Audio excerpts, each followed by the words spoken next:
এটা আমরা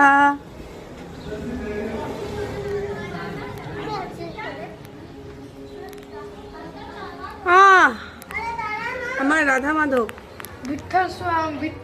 না, এটা রাধা মাধব। আমরা যাচ্ছি এখন কৃষ্ণেশ্বর, শনি সিংনাপুর।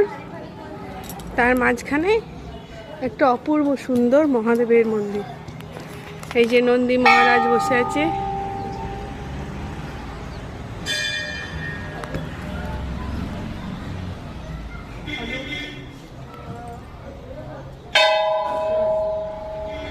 गणपति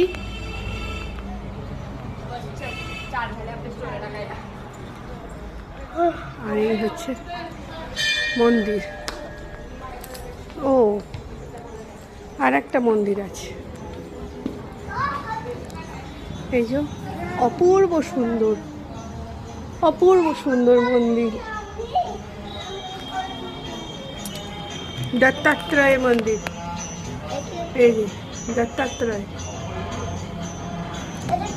আরেকটি মন্দির দেখো, মন্দিরের গঠন শৈলী এত সুন্দর, মনে হচ্ছে যেন তাকে বসেই থাকি, অপূর্ব সুন্দর।